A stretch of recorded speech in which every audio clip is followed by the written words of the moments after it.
कश्मीर घाटी में आतंकवादियों के साथ सेना और सुरक्षा बलों की तरफ से किए जा रहे एनकाउंटर्स के खिलाफ महबूबा मुफ्ती लगातार सक्रिय थीं।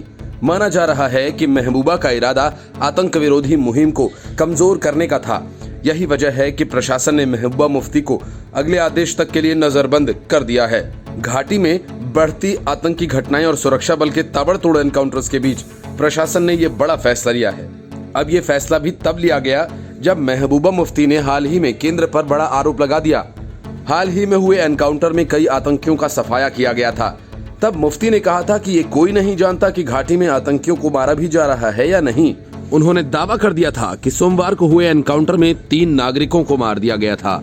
उन्होंने यहां तक कह दिया कि घाटी में उग्रवाद के नाम पर आम नागरिकों को निशाना बनाया जा रहा है। इससे पहले भी जब घाटी में सुरक्षा बलों की संख्या बढ़ा दी गई थी, महबूबा मुफ्ती ने इसकी निंदा की थी।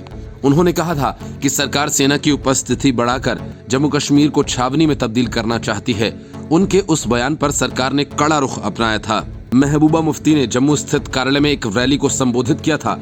वहां पर उन्होंने अपना विरोध भी प्रदर्शित किया। उनके उस कार्यक्रम के दौरान कार्यकर्ताओं ने जोर शोर से नारे लगाए थे, कश्मीरियों का कत्लेआम बंद करो। खुद महबूबा भी इन नारों का समर्थन कर रही थीं और केंद्र पर कई गंभीर आरोप लगा रही थीं।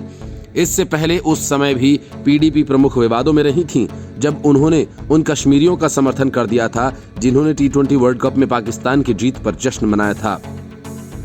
तब मुफ्ती ने एक ट्वीट कर लोगों को विराट कोहली से सीखने की नसीहत दे डाली थी। कह दिया था कि पाकिस्तान की जीत पर अगर जश्न मना तो इतना गुस्सा क्यों? इस देश में तो और भी कई तरह के नारे लगाए जाते हैं।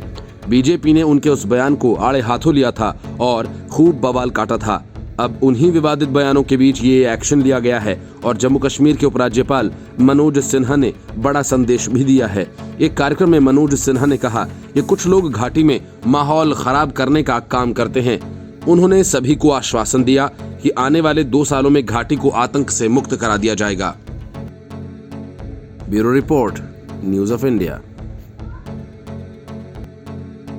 40% चुनावी टिकट महिलाओं को और लड़की हूं लड़ सकती हूं जैसा नारा गढ़कर प्रियंका वाड्रा यूपी विजय के लिए निकल पड़ी हैं। लेकिन इस दिशा में उन्होंने कुछ ही कदम आगे बढ़ाए कि उन पर कविता चोरी करने का आरोप लग गया। असल में प्रियंका वाड्रा इन दिनों जहां जाती हैं, मंदिर में पूजा करती हैं, रास्ते में दिखने वाली सारे मंदिरों के सामने शीश झुकाती हैं और महिलाओं के साथ बैठकर लड़की हूं लड़ सकती हूं पर संवाद करती हैं। इस चक्कर में प्रियंका वाड्रा चित्रकूट पहुंची। उन्होंने पहले मत्स्य गजेंद्रनाथ मंदिर में जलाभिषेक कर आरती उतारी और फिर मंदाकिनी की जलधारा में बने मंच से महिलाओं से संवाद किया। रामघाट पर लड़की हूं लड़ सकती हूं संवाद को संबोधित करते हुए महिलाओं से उत्तर प्रदेश को बदहाली से निकलने के लिए संघर्ष में आगे आने का आह्वान किया। उन्होंने और फिर एक कविता पढ़कर सुनाई कि बहुत हुआ इंतजार, अब सुनो द्रौपदी शस्त्र उठा लो, अब गोविंदा न आएंगे, औरों से कब तक आस लगाओगी। उन्होंने कहा कि महिलाएं खुद अपनी लड़ाई लड़ें, कि महिलाओं को अपनी हालत बदलने के लिए खुद संघर्ष करना होगा। कांग्रेस पार्टी हर कदम पर उनके साथ है। उन्होंने महिलाओं का आह्वान किया कि अगले इस चुनाव में वे आंख मूंद कर महिलाओं को वोट दें। अब इस कविता को लिखने वाले कवि पुष्यमित्र उपाध्याय ने इस पर आपत्ति जताते हुए प्रियंका गांधी वाड्रा को लताड़ लगाई। उन्होंने ट्वीट करते हुए लिखा कि प्रियंका गांधी जी, ये कविता मैंने देश की स्त्रियों के लिए लिखी थी, न कि आपकी घटिया राजनीति के लिए। न तो मैं आपकी विचारधारा का समर्थन करता हूं और न ही आपको ये अनुमति देता हूं कि आप मेरी साहित्यिक संपत्ति का राजनीतिक उपयोग करें। कविता भी चोरी कर लेने वालों से देश क्या उम्मीद रखेगा। उन्होंने एक और ट्वीट में इस कविता को लेकर छपी खबर का कटिंग शेयर किया। प्रियंका गांधी ने कहा कि महिलाओं की स्थिति में तब तक सुधार नहीं होगा जब तक फैसले लेने वाली जगहों पर महिलाएं नहीं होंगी। कांग्रेस ने इसलिए चुनाव में 40% महिलाओं को टिकट देने का ऐलान किया है।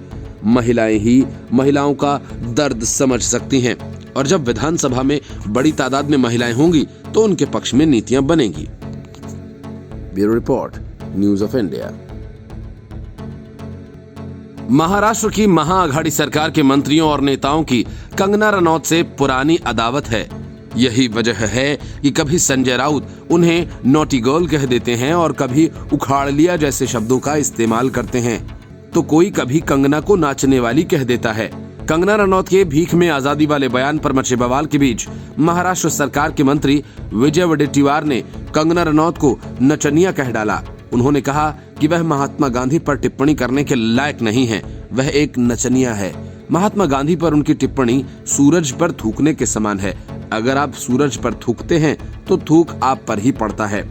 पोर्ट के मुताबिक विजय वडेट्टीवार ने कहा कि कोई नाचने वाली महात्मा जी के ऊपर अगर बात करती है तो उसका उत्तर देना मैं ठीक नहीं समझता। कहां महात्मा गांधी और कहां कंगना? 10 में से 9 लोग उनके बारे में बुरी बातें करते हैं। मुझे नहीं लगता कि वह बात करने लायक है। हाल ही में कंगना ने एक पुरानी खबर शेयर की और लिखा कि किस तरह महात्मा गांधी इस बात को लेकर राजी हो गए थे कि अगर सुभाष चंद्र बोस मिलते हैं तो उन्हें अंग्रेजों को सौंप दिया जाएगा।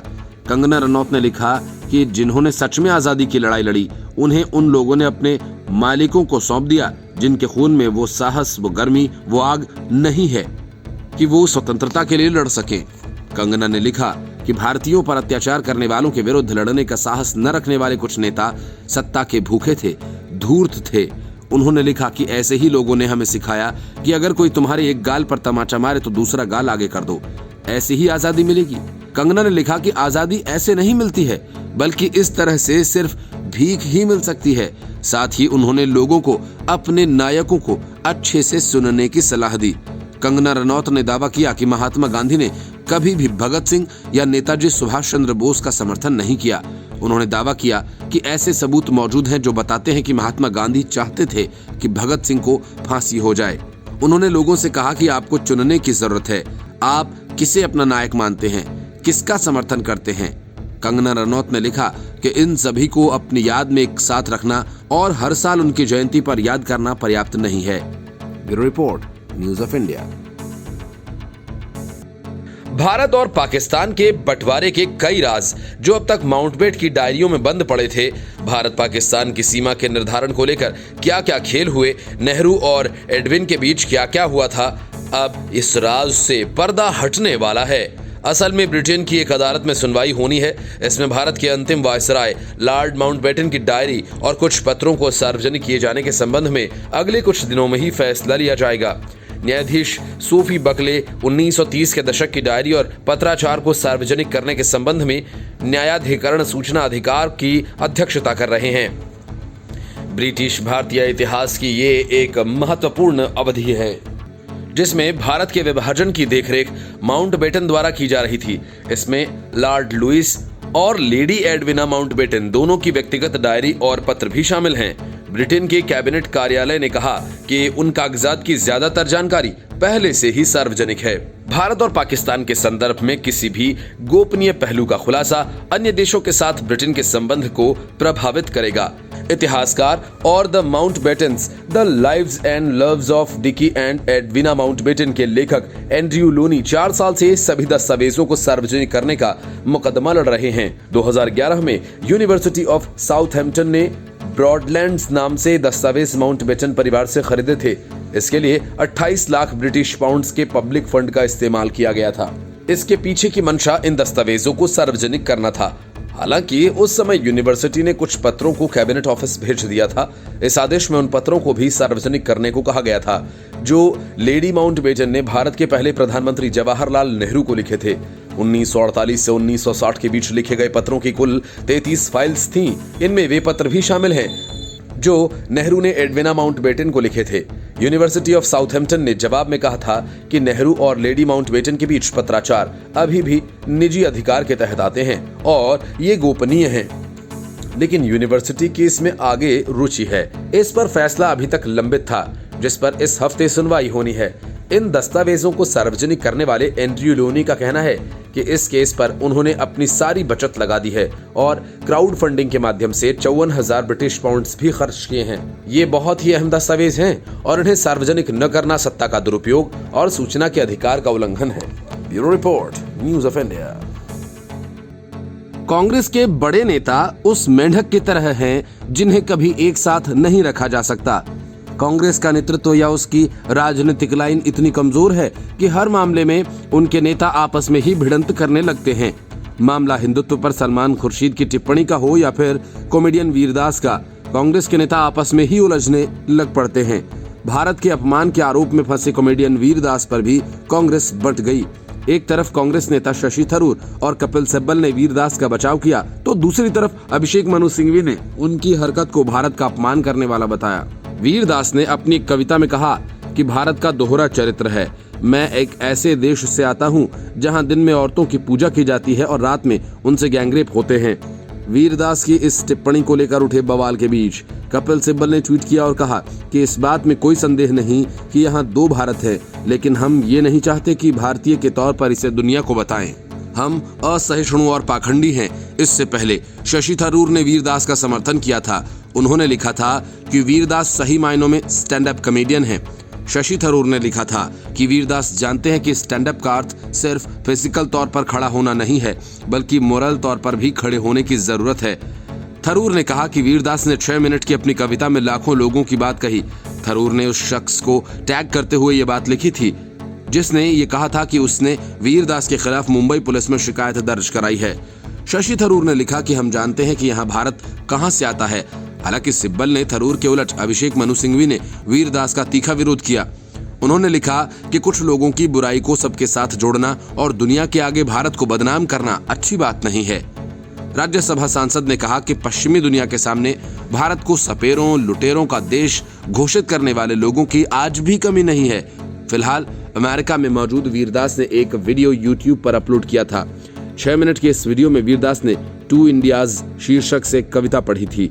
यह कविता वीरदास ने अमेरिका के वॉशिंगटन स्थित जॉन एफ कैनेडी सेंटर में पढ़ी थी। Bureau report, news of India.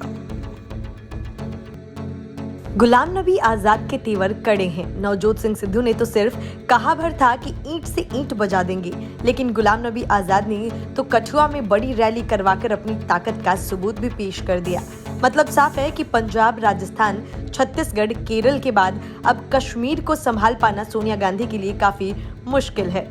एक दिन पहले ही जम्मू कश्मीर के करीब 20 नेताओं ने थोक भाव में पार्टी से इस्तीफा दिया था, लेकिन ठीक उसके दूसरे ही दिन कठुआ में रैली कर सोनिया गांधी को यह जता दिया गया कि गुलाम नबी आजाद की अनदेखी जम्मू कश्मीर में कांग्रेस को बंगाल जैसी हालत में पहुंचा देगी। रैली में कांग्रेस हाईकमान को साफ संदेश दे दिया गया कि जम्मू कश्मीर में गुलाम नबी आजाद को सीएम कैंडिडेट घोषित किया जाए। ऐसे में कांग्रेस को आंतरिक संकट गहराता जा रहा है।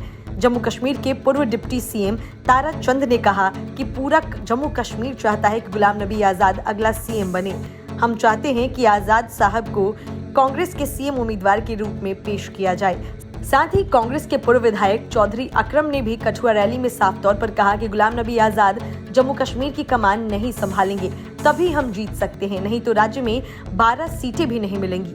चौधरी अकरम ने खुद अपनी सीट को भी खतरे में होने की संभावना जताते हुए गुलाम नबी आजाद से कहा कि हम आपकी वजह से ही कांग्रेस पार्टी में हैं और आप ही हमारा चेहरा हैं। कांग्रेस के पूर्व एमएलसी सुभाष गुप्ता ने भी कहा कि हम चाहते हैं कि गुलाम नबी आजाद जम्मू कश्मीर में पार्टी की बागडोर संभाले। जम्मू कश्मीर में इकलौते नेता वही हैं जो सूबे के मुद्दों को हल कर सकते हैं। पंजाब, राजस्थान और छत्तीसगढ़ के बाद जम्मू कश्मीर में कांग्रेस का आंतरिक संकट गहरा गया है, जहां परिसीमन के बाद विधानसभा चुनाव प्रस्तावित है। ऐसे में पूर्व मुख्यमंत्री गुलाम नबी आजाद के समर्थक बड़ी संख्या में इस्तीफा दे रहे हैं। लगभग 20 की संख्या में कांग्रेस के असंतुष्टों में ज्यादातर राज्य पार्टी के पदाधिकारी, पूर्व मंत्री और घाटी और जम्मू क्षेत्र के प्रभावशाली नेता शामिल हैं। जम्मू के कठुआ की रैली में गुलाम नबी आजाद के समर्थकों ने जिस तरह से तेवर दिखाए और हाईकमान को 2 टूक संदेश दिया और आजाद को सीएम चेहरा घोषित करने की मांग उठाई, इससे कांग्रेस शीर्ष नेतृत्व के लिए चिंता बढ़ गई है। Bureau report, news of India. कृषि कानूनों के खिलाफ आंदोलन कर रहे किसान संगठनों के बीच की दरार अब काफी गहरी हो गई है।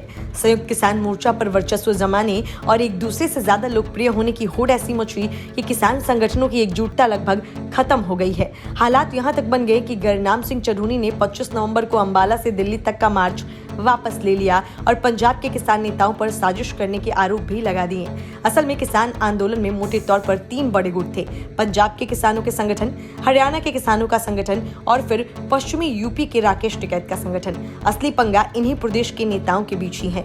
पंजाब के किसान नेता सबसे आगे खुद को देखना चाहते हैं तो हरियाणा की खुद को। राकेश टिकैत की तो अपनी अलग दुकानदारी ही है। गुरनाम सिंह चढ़ूनी से टिकैत की नहीं बनती तो पंजाब के नेताओं से चढ़ूनी की। एसकेएम के हरियाणा गुट के प्रमुख गुरनाम सिंह चढ़ूनी ने पंजाब के किसान नेताओं के एक वर्ग पर झूठ बोलने और विश्वासघात करने का आरोप लगाया है। उन्होंने आरोप लगाया कि इन नेताओं द्वारा झूठी खबरें फैलाई जा रही हैं। उन्होंने कहा कि हरियाणा में किसान संघों को एसकेएम इकाई ने 1 साल पहले मुझे अपना नेता चुना था। अब पंजाब के नेताओं के एक वर्ग ने हरियाणा में एक नकली एसकेएम गुट को खड़ा कर दिया। पंजाब में मेरे बढ़ते प्रभाव और लोकप्रियता से पंजाब के कुछ किसान नेता बौखला गए हैं। गुरनाम सिंह चढ़ूनी ने भी किसानों का आंदोलन शुरू हुए 1 साल पूरे होने के उपलक्ष्य में 25 नवंबर को अंबाला से दिल्ली तक मार्च निकालने का अपना आह्वान वापस ले लिया। हालांकि उन्होंने कहा कि जिस दिन अन्य लोग चाहते हैं, मैं उस दिन दिल्ली तक मार्च करने के आह्वान का समर्थन करूंगा।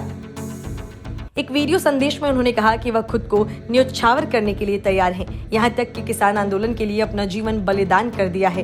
गुरनाम सिंह चढ़ूनी ने बुधवार को कहा कि इस आंदोलन के नेताओं को देखकर दुख होता है, जिसमें लगभग 700 किसान शहीद हुए हैं। ये मेरा मुकाबला करने के लिए शुद्र राजनीति कर रहे हैं। इस बीच पंजाब के सीएम चरणजीत सिंह चन्नी ने राज्य के एसकेएम नेताओं के साथ एक महत्वपूर्ण बैठक की अध्यक्षता की। सीएम ने उनकी मांगों की सूची सुनी। उन्होंने पंजाब पुलिस द्वारा विरोध कर रहे किसानों के खिलाफ दर्ज प्राथमिकी रद्द करने के आदेश भी दिए। Bureau report, news of India.